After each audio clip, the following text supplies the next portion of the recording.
Hello, Hofstra fans. Here inside the WB Mason Coaches Report, I'm Anders Jorstad, joined by the head coach of the Hofstra Pride women's soccer team, Riddiough.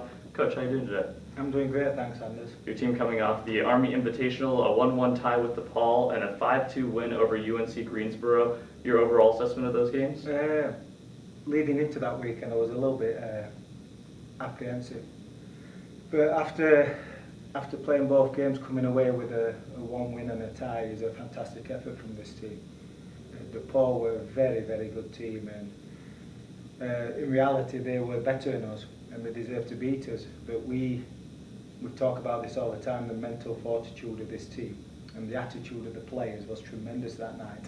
And we bent, and most teams would have crumbled, but we didn't. And heading into overtime, I thought we were the stronger team in the 2 overtime periods, which is the true testament to what this team's about.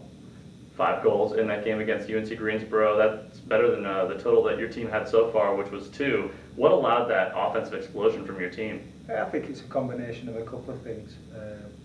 I think Kristen Desmond's just been knocking on the door for 3 or 4 games, and it just hasn't happened. It happened immediately for her, and that confidence just bruised through the team. And the other point is UNC Greensboro played a system which played in our favour. It was a good match-up for Hofstra. They're a very good team and athletic and dangerous at certain points of the field. But the way they set up was a perfect match-up for Hofstra. And the combination of Desi finally hitting a stride and the system which they allowed us to play gave us a plethora of different opportunities, and that obviously ended up in a lot of goals. Yeah, let's talk about Desmond a little bit more. She's the Go Hofstra Student Athlete of the Week. She scored her first 2 goals in that game against UNC. What allowed her to get going finally this season? She's been going. It's just, if you've ever played soccer, the goal scoring is, good goal scorers are hot and cold. And she's just been going through an inconsistent goal scoring streak. We're hoping now, after hitting 2 against Greensboro on Sunday, that now she starts ticking along. And once she starts getting another goal, it becomes a snowballing effect. And that's what we hope with Kristen. It's not through lack of endeavour. She's been putting in a real shift for this team and probably is considered our hardest worker.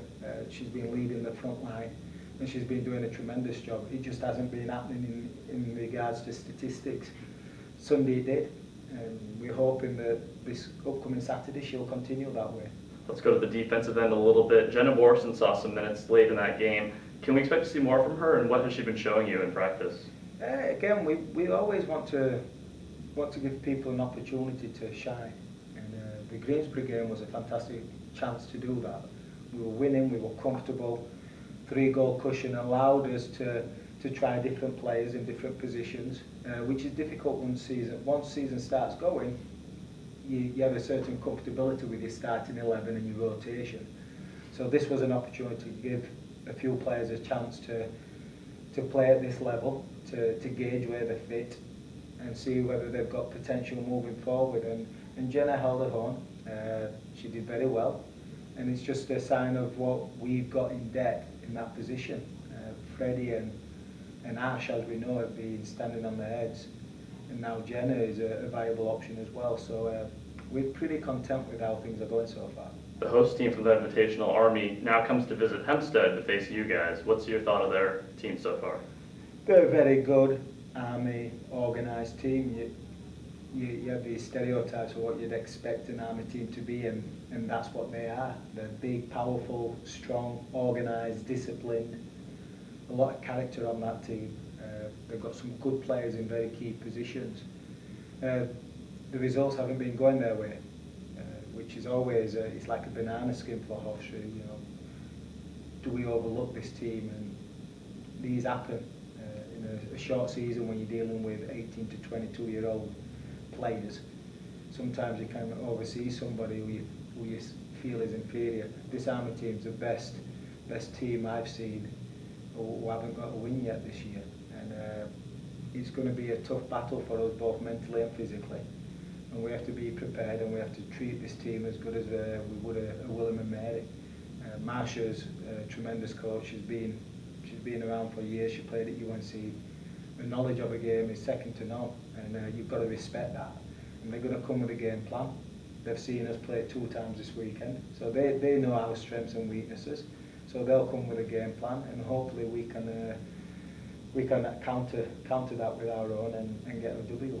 And Army is the only team your team plays in the next 7 days. Is it nice to have all that time to prepare for one team? Yeah, it's a good week. It's quiet, and from a personal perspective, my kids are back at school, so I've been running around, dropping them off and chasing things and grabbing things for school supplies and stuff. So for this week to land like it did has been a blessing in disguise, to be honest. Absolutely. Well, he's the head coach of the Hofstra Pride women's soccer team, Simon Riddiough. Coach, thanks for joining us today. Thank you.